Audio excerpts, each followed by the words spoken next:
So let me ask you something. Have you been scrolling through your feed lately and just stopped and found yourself watching a video that made you think, what on earth did I just watch?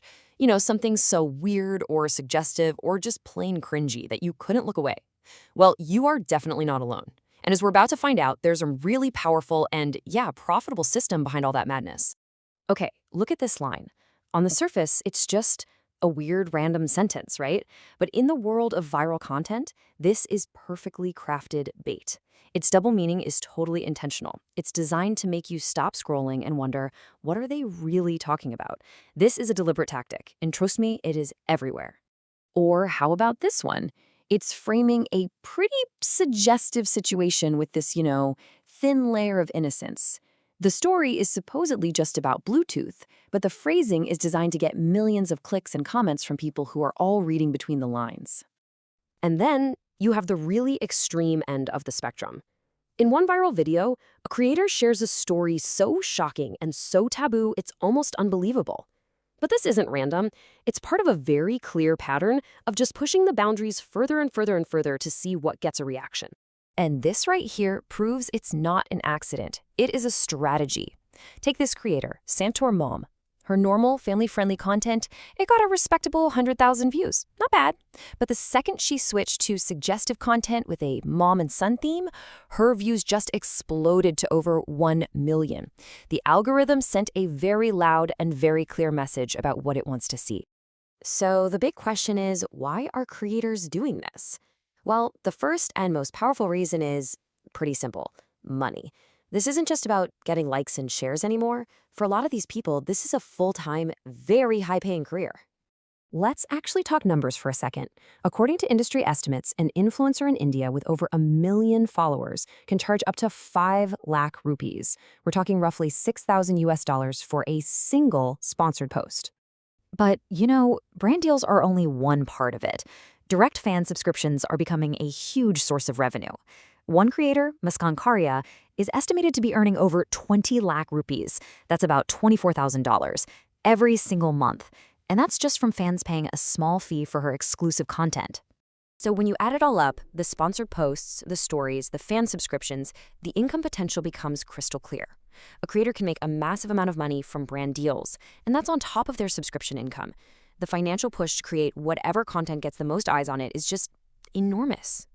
Okay, so the money is clearly there, but how does this kind of content get so much reach to begin with? Well, that brings us to the second layer of this whole system: the algorithms that decide what you and I see. A study by this German nonprofit called Algorithm Watch found something fascinating and, honestly, pretty disturbing. They tracked posts on Instagram and discovered that semi-nude or sexually suggestive content was shown to users 54% more often. And at the same time, neutral stuff, like food and nature pics, was actively pushed down, getting 60% less visibility. So yeah, the algorithm is absolutely not neutral. It has a very clear bias. And creators? They've completely reverse-engineered this system. They know the algorithm's only goal is to get you to engage. And the best way to do that is to trigger really strong emotions. Cringe, disgust, arousal, even intense laughter. That gets more comments, more shares, which tells the algorithm, hey, people like this. So it pushes the content to more people, which then teaches the creator to make even more extreme stuff. It's this feedback loop that just keeps pushing the boundaries out. This whole cycle actually has a name: the ratchet effect.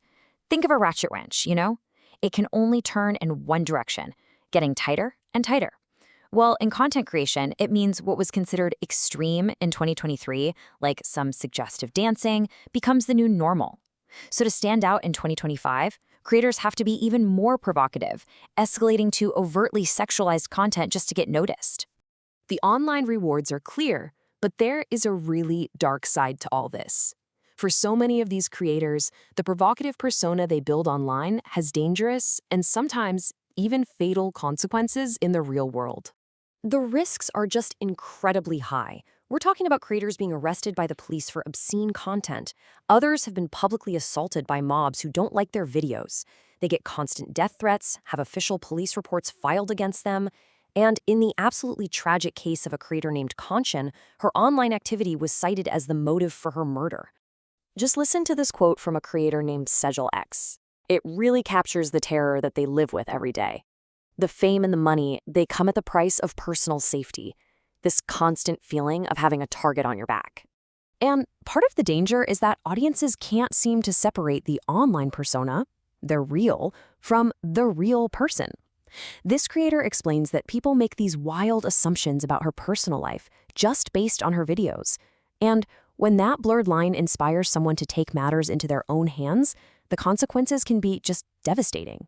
So beyond the creators themselves, there's one last huge layer to all this we need to think about. What does a constant flood of this content do to all of us? What does it do to our society? There's this powerful psychological thing that happens called social conformity. One study found that even if a young person personally thinks a dark or offensive joke is wrong, if they see the group, the comment section, laughing and liking it, they'll start to see it as acceptable.